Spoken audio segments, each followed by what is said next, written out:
Bienvenue dans cette nouvelle vidéo. Aujourd'hui, nous allons plonger au cœur d'une session de coaching vocal. J'espère qu'elle sera le plus instructive possible pour toi. Alors, si tu es fasciné par le processus derrière l'amélioration des performances vocales, si tu cherches à comprendre les défis techniques auxquels les chanteuses, les chanteurs qui apprennent sont confrontés, eh bien cette vidéo va être faite pour toi.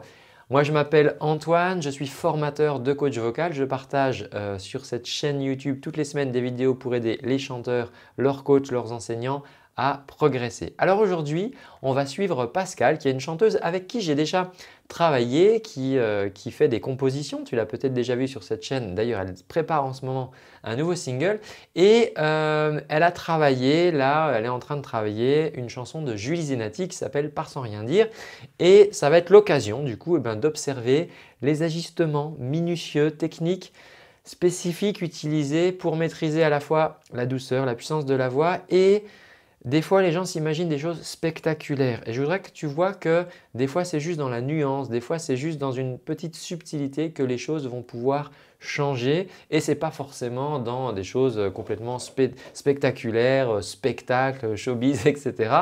Donc, j'espère que cette analyse détaillée va pouvoir te donner un aperçu précieux justement de ces subtilités du coaching vocal, de voir l'importance qu'un petit ajustement peut apporter à une voix. Alors que tu sois coach, chanteur ou simplement passionné de musique, eh bien j'espère que cette vidéo va pouvoir te donner des prises de conscience et changer ta manière d'aborder le chant ou son enseignement. Reste avec moi, on va découvrir tout de suite comment on va pouvoir impacter vocalement la voix de Pascal. J'ai pris une chanson de Julie Zenati, Part sans rien Ouais, dire, comme c'est plus calme et que je chante plus. ouais, ouais. Voilà. Et donc, c'est pour voir les étapes, Oui. pour bien savoir chanter et voir ce qui ne va pas et améliorer, quoi. Ok. Tu peux nous la faire? Oui, je mets sur la musique, alors je mets avec le casque, c'est ça? Donc là, voilà, Pascal dit voilà, moi je veux travailler cette chanson. Donc là, on est sur un coaching de répertoire. On n'est pas sur une compo. Donc là, la demande est assez large, hein. Elle dit bah, simplement je voudrais mieux chanter cette chanson. Donc bah, là, on ne va pas faire de blabla. Enfin, tu m'as peut-être pu me voir dans d'autres vidéos où je vais plus questionner l'élève, etc. Là, moi, j'ai besoin de me rendre compte où elle en est par rapport à ça. Donc je lui propose de chanter la chanson. Non, tu peux nous. Donc là, quand tu fais un coaching à distance comme ça, il faut absolument que la musique, la bande son soit diffusée du côté de l'élève, du côté du chanteur pour que la synchro se fasse. La mélancolie et le temps passe.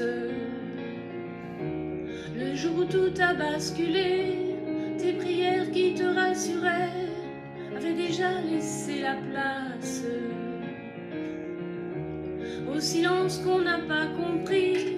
La tendresse aurait-elle suffi? Et si tu penses encore que le bonheur se trouve ailleurs, et si la vie… Donc là, il y a eu un petit léger décrochage sur une note. Tu observes que Pascal me regarde. Là, c'est important en tant que coach que tu gardes une forme d'impassibilité ou en tout cas que tu ne fasses pas une grosse grimace de faire aïe, aïe, aïe, aïe, ouh, aïe, aïe, ah oui, oula, elle a raté une note, oula, elle est à côté. Parce que ça n'aide pas la personne. Je veux dire, ok, je prends cette information, ok, là il y a un petit truc sur une note, mais souvent l'élève va nous regarder pour savoir est-ce que c'est grave, est-ce que c'est pas grave. Et si tu présentes le visage du coach fermé en disant oh là là, oh là là, il n'y a rien qui va, la personne ne va pas pouvoir donner le meilleur d'elle-même dans sa chanson. Et ce que tu veux, c'est qu'elle puisse donner le meilleur d'elle-même de manière à ce que tu puisses la coacher sur cette base-là, d'accord? Si elle chante avec de l'appréhension, là c'est pas le cas avec Pascal, là, on se connaît. Mais si je commence à faire des grimaces en disant ouh là là, comme quoi ça serait catastrophique, ce qui n'est pas le cas, bah voilà, ça n'encouragerait pas le coaching. Donc je t'invite vraiment à être vigilant là-dessus. part sans rien dire.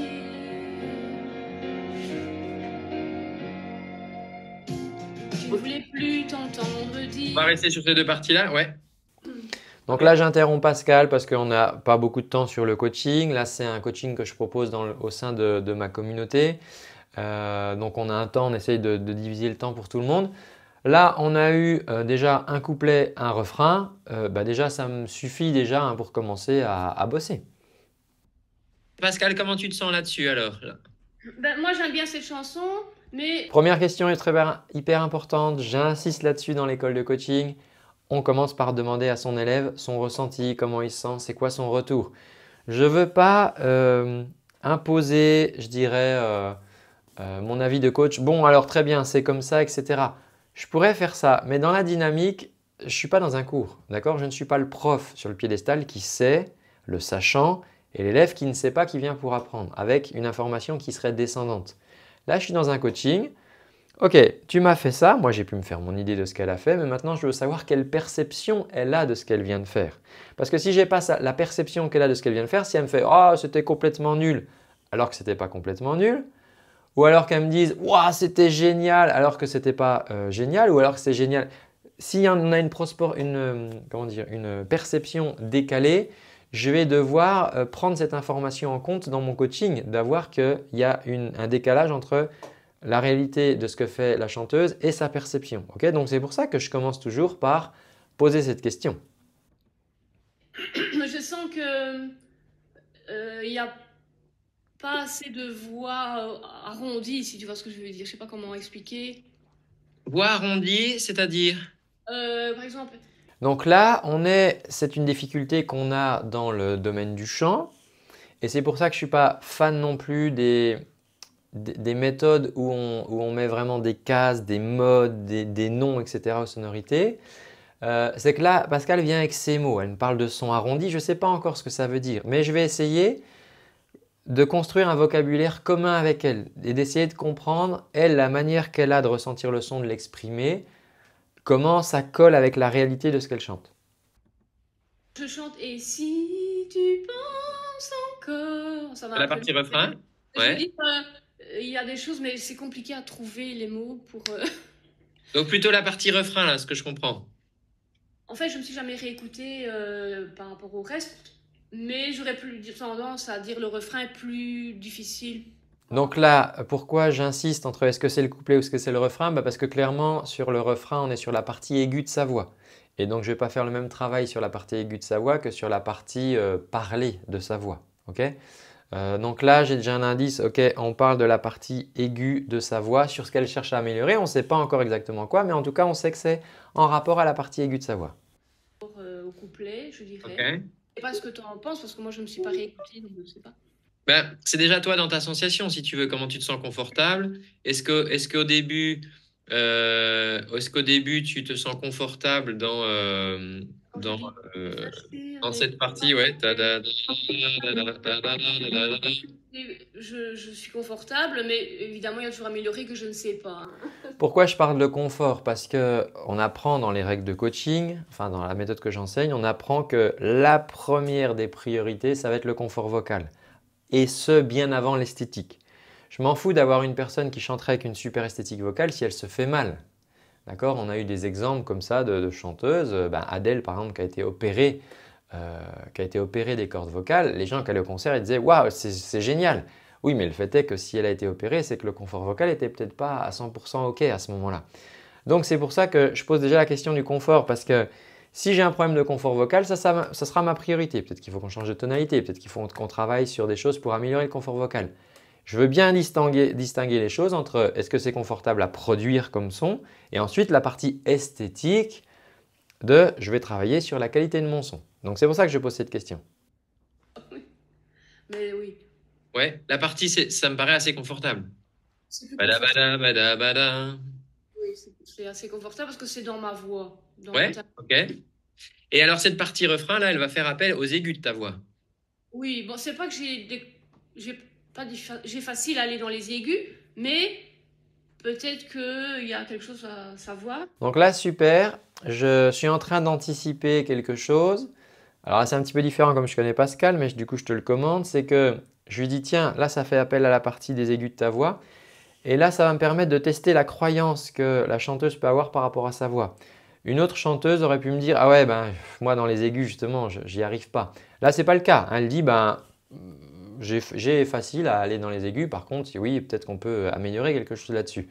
Mais ça, du coup, ça me permet de… Parce qu'il faut bien que tu gardes en tête que… bon, j'ai pas le temps d'aller dans les détails là, dans cette courte vidéo par rapport à ce qu'on peut voir dans l'école pendant des mois et des mois. C'est que pense que ton élève vient avec ses propres croyances. D'accord? Il vient avec sa voix. Oui, d'accord, il va chanter. Mais il vient avec une idée de sa voix. Oui, mais moi… je ne suis pas quelqu'un qui a une grande voix, je ne suis pas une chanteuse à voix, je ne peux pas chanter fort. Ou alors oui, mais moi dans les aigus, ou alors moi je ne sais pas, j'ai pas de grave, ou alors moi j'ai pas de vibrato. La personne vient avec ces croyances-là qu'elle ne va pas te dire. Mais par contre, je tends la perche si tu veux pour essayer de récupérer comme ça, prélever de ces croyances-là. Ça participe au protocole ISPO que j'enseigne. Dire ok, c'est quoi les croyances avec lesquelles la chanteuse chante, hein? Et donc là, c'est cool parce que Pascal me dit bon, bah, dans les aigus, je n'ai pas de difficulté particulière. Donc là, je me dis cool, elle n'a pas de croyance particulière par rapport aux aigus. Par contre, elle cherche à améliorer cette façon de chanter. Je ne sais pas. Est-ce que en termes de par rapport à l'original, est-ce que tu veux essayer de coller à l'original? Oui. Ouais, ok. Donc là, j'ai un oui qui est franc et massif. Oui, il n'y a pas de je ne sais pas, ok? Donc ça m'intéresse aussi parce que si Pascal cherche à coller à l'original, donc il y a deux solutions, hein. Soit on cherche, on dit voilà, je veux me challenger, je vais essayer de chanter aussi bien que l'artiste original. D'autres vont se dire ah non, moi je veux faire mon truc à moi, à ma sauce, je veux le réinterpréter. Là, la demande de Pascal, c'est de pouvoir coller comme à l'original. Donc peut-être que je vais avoir des questions de sonorité, des questions de technique utilisées par la chanteuse originale Julie Zenati. Julie Zenati, sur ce passage-là, elle fait… comment elle chante? Elle chante « Et si tu penses encore ?» Quelque chose d'assez léger? Oui. Ok, je vais vérifier. J'ai le… Pourquoi? Parce que là, j'ai un petit indice. Dans la voix aiguë, on sait que dans la voix aiguë, on a trois manières principales d'accéder aux aigus. Soit je peux utiliser cette voix parlée que je vais porter dans les aigus jusqu'au belting. Ou alors je peux utiliser une voix de tête qui va être peut-être plus allégée. Ou alors une voix mixte. Mais de ça va découler une sonorité différente. Ce n'est pas la même sonorité. Et les chanteurs qui ne connaissant pas forcément toutes ces distinctions-là, des fois vont dire « Ah oui, mais ce n'est pas comme l'original, juste parce qu'on n'est pas dans le bon mode quelque part. » Une Céline Dion qui chanterait en voix pleine très très fort ou une chanteuse classique qui chanterait en voix de tête, bah, ça ne va pas donner la même sonorité. Et donc là, bah, je vais tout simplement vérifier qu'est-ce qui se passe au niveau de l'original. Donc, il y a une question intéressante par rapport au volume. Est-ce que toi, dans ton intention, déjà, quand tu as chanté là, est-ce que tu avais cette intention de volume de garder quelque chose de très léger? Ou c'est peut-être pas une question que tu t'es posée? Non, je ne me suis pas spécialement posée, c'est au ressenti. Ouais. Ok, donc là, j'ai écouté l'extrait de Julie Zenati, j'ai vu qu'il y avait une question de volume, de la nuance, du fort volume, moins de volume. Donc la question que je pose à Pascal, je lui renvoie cette question. Ok, et toi, est-ce que tu cherchais à faire quelque chose par rapport au volume? Elle me dit que non. C'est hyper intéressant parce que ne crois pas que parce que ton élève, quand il chante, fait quelque chose, il en a eu l'intention. Parce que ça change tout. Par exemple, quelqu'un qui chante fort et je dirais peut-être le coach, le bon coach va dire « Ah ouais, cet élève il chante fort, il a de la puissance. » Ok, mais moi ça ne m'intéresse pas juste comme information, ce n'est pas suffisant. Est-ce que quand il chante fort, il a l'intention de chanter fort? Parce que du coup, est-ce qu'il sait gérer de la nuance? Est-ce que si je lui dis chante moins fort, il sait le faire? C'est pas sûr, peut-être que la personne, c'est sa manière de chanter, elle chante fort tout le temps, elle projette du volume tout le temps. Donc là, c'est intéressant que je pose cette question, est-ce que tu avais cette intention de gérer le volume ou pas? Là, elle me dit non, pas particulièrement.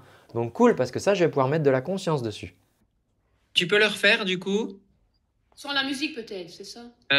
Si, fais que la musique pour qu'on ait la tonalité, ce sera bien. Oui. Donc je mets la musique en temps. Donc là, étant donné qu'on parle de la partie aiguë de sa voix, je veux qu'on chante dans la bonne tonalité parce que si elle est au-dessus de son passage, en dessous de son passage, etc., ça peut changer les choses. Donc c'est important de travailler dans la bonne tonalité d'exécution, sinon ça va fausser l'exercice si je fais l'exercice plus bas par exemple que ce qu'elle aurait à faire quand elle chante. J'en ai au début. Attends. Bon, ça va comme ça sans… Ouais, c'est bien.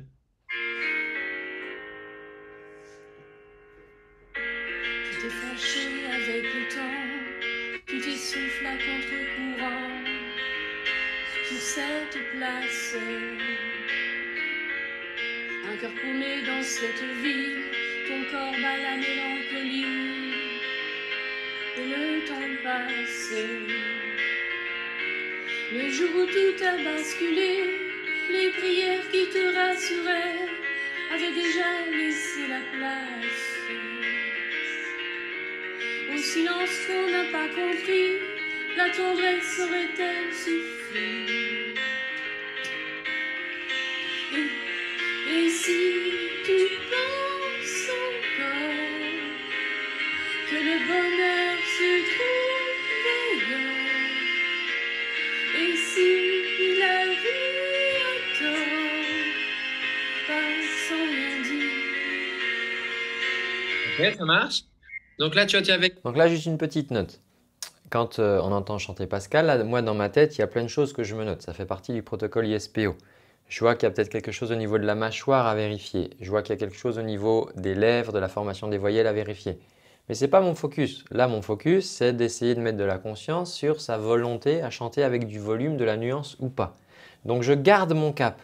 Une erreur, ce serait de me disperser en me disant « Ah, mais est-ce que ta mâchoire ne serait pas un peu crispée? Attends, on part là-dedans et machin. » Et à la fin, on n'a rien fait, d'accord, hein? Il y a cette idée, j'ai un clou, je tape sur ce clou, tant que le clou n'est pas enfoncé, je ne change pas d'autre truc. Là, on n'est pas sur du confort vocal, donc le chant est libre et je cherche à avancer dans ma direction. Je veux explorer ma direction jusqu'au bout.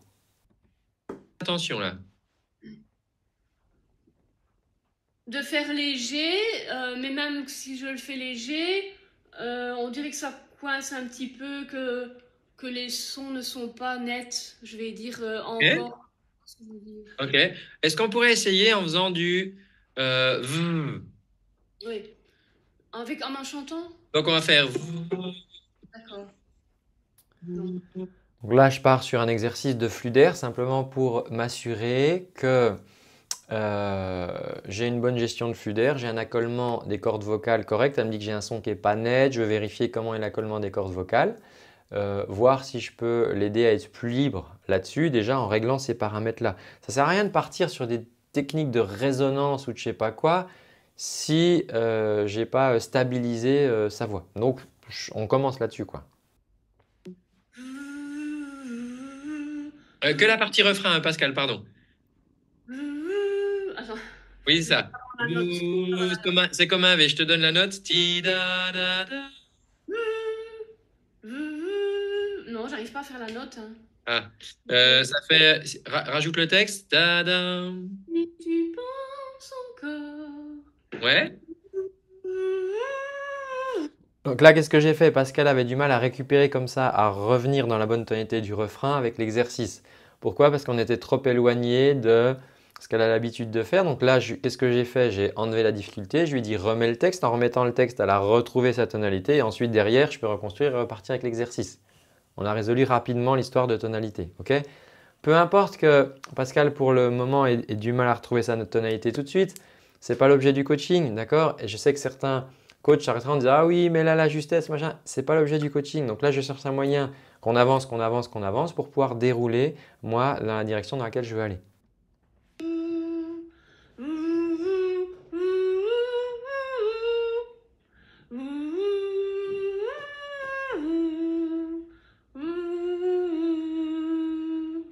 Ok. Ah, juste, hein, c'est normal qu'on sache pas que je ne sais pas le faire en juste. Ouais, là, je vois que c'est plus difficile pour toi de maintenir la mélodie sans les paroles. Donc ça va être intéressant justement de pouvoir, toi, appréhender la mélodie indépendamment des paroles. Tu vois, parce que toi… Pourquoi je dis ça? Parce que la mélodie, c'est les cordes vocales. C'est au niveau des cordes vocales que ça se joue. Les paroles, ça se joue au niveau des articulateurs. Probablement, il peut y avoir un lien de crispation entre la mâchoire, etc., la liberté ici du larynx. Donc là, j'explique bien, je dis moi ce que je veux pour l'instant, c'est qu'on puisse travailler la ligne mélodique librement. Et donc ça, c'est juste un travail des cordes vocales. Et c'est pour ça que je vire aussi le texte. Hein, je pense PPC, enfin je te dis PPC, ça ne te dit rien puisque en fait c'est un terme qu'on voit dans l'école. Mais l'idée, c'est de dire ok, je mets déjà une chose à la fois. Tu peux pouvoir travailler ta qualité de son. Et tes auteurs de notes, c'est des notes sur le piano, tu vois, c'est une mélodie, peu importe le texte que tu vas dire. D'accord. Donc la mélodie, ça va faire ça, donc on va faire… Mmh. 。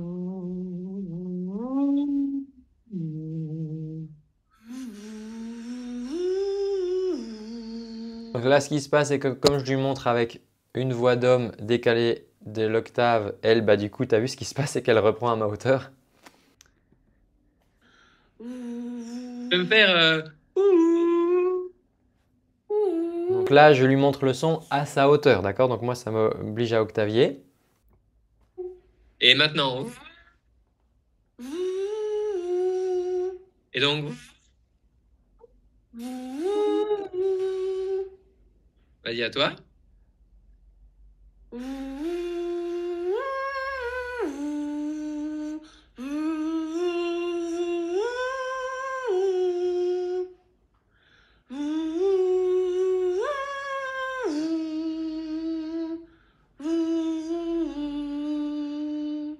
Cool. Cette note-là, ti da da da da da, elle te paraît comment par rapport à ta voix? Elle te paraît aiguë? Elle te paraît milieu de voix? Oui. Elle me Ouais, paraît pas mal. ok, ça marche. Est-ce Ma que question derrière ça, c'est est-ce que la note, ça te paraît l'Everest ou pas, d'accord? Parce que je sais que chez certaines personnes, il y a certaines notes, la note la plus aiguë qui peut paraître l'Everest, qui peut changer l'intention de la personne en disant «Oh, il faudrait que j'aille m'accrocher à cette note-là». du coup, euh, parce que je sens un petit, tu vois, comme une petite prise d'élan un peu. Oui. On l'a vu ça, hein, tu remettras la vidéo. Ti da da da da. Il y a un peu cette idée-là. C'est pour ça que je lui posais la question de savoir est-ce que c'est l'Everest pour elle ou pas. Du coup, est-ce que tu pourrais le faire plus doux?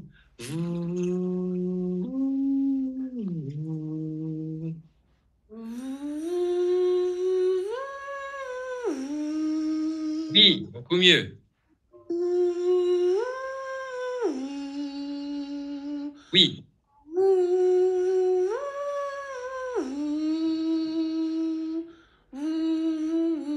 Donc là, avec cet exercice-là, cette fricative là, je mets les cordes vocales dans des bonnes prédispositions, une bonne gestion du flux d'air pour avoir un bon incollement. Là, ce que j'ai changé simplement, c'est son intention. Plutôt que d'essayer d'aller se lancer pour essayer d'attraper la note, là, je lui propose de faire quelque chose de plus doux.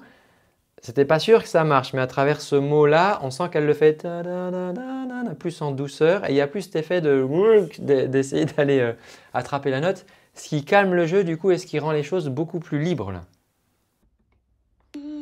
super, beaucoup mieux. Refais-le encore une fois et vraiment en glissant entre les notes. Pourquoi je lui propose de glisser entre les notes? Parce que du coup, ça va permettre aux cordes vocales de s'étendre, de prendre le temps de bien s'étendre et d'éviter l'effet marche d'escalier. Ta ta ta ta ta ta. Non. Ta.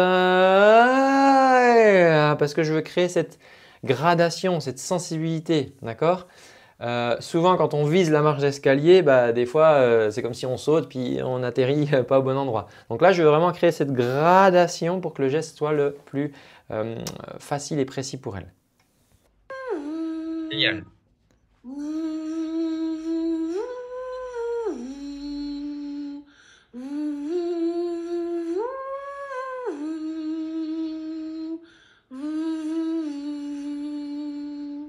Oui, beaucoup mieux, Pascal. Comment tu te sens quand tu fais ça?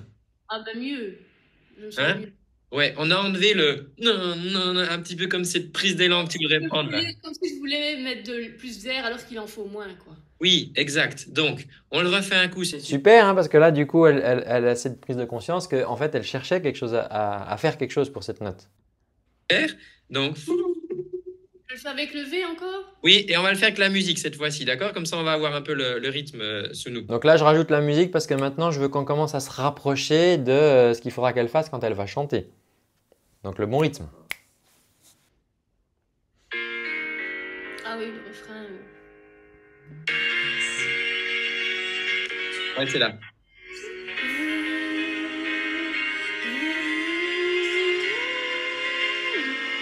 Voilà, ça va plier.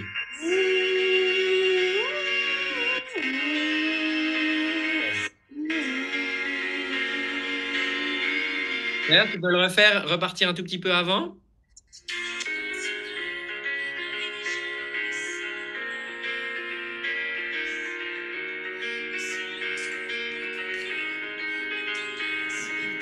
qui est cool là, c'est de voir son impassibilité quand elle fait les notes. Elle accompagne pas les notes comme ça. Elle reste impassible. C'est bien le larynx qui travaille.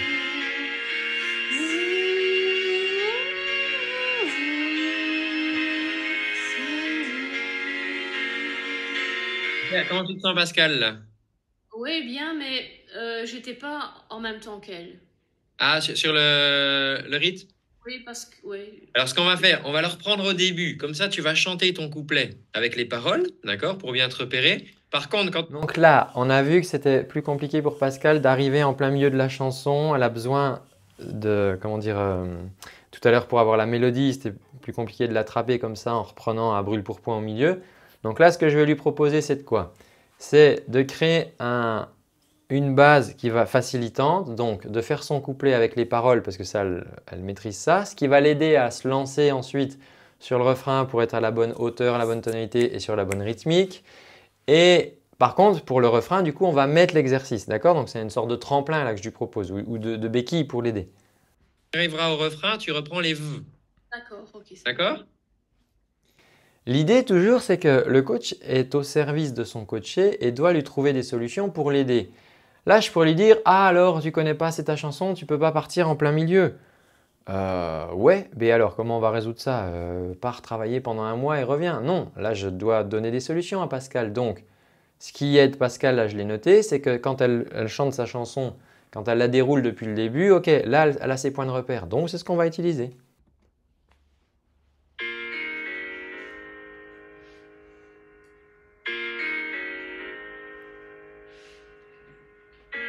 Tu t'es fâché avec le temps, tu t'essouffles à contre-courant sur cette place.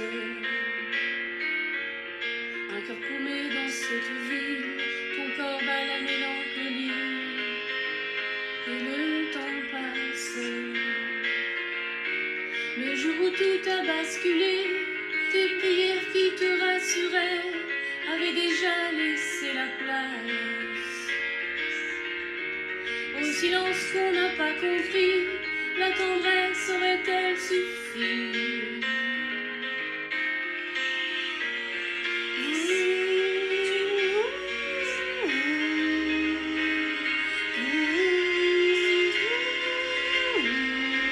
Bien lié.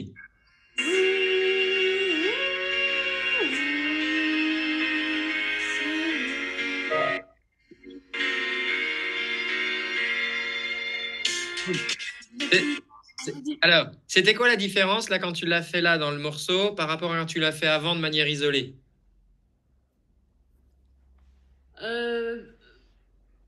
Plus de juste, enfin plus de justesse, plus de ça va tous ensemble. Ça se lie ensemble plus. Ok. Si tu refais un coup le… attends, il est où? Ouais. Si tu le refais juste en vous. Oui.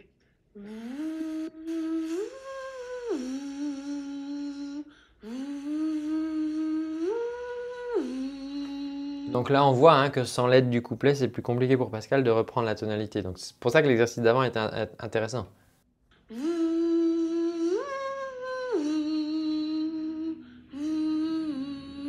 J'ai l'impression d'avoir, quand j'ai chanté avec la musique, d'avoir plus fait comme Ah, ça. on est d'accord. Génial. C'est cool que tu l'aies remarqué. Hein, quand on a fait exercice avant, à un moment, tu as libéré ce truc de plus avoir l'envie de faire ça, de plus faire d'un, d'essayer d'aller attraper cette note. C'était très lié. Tu vois?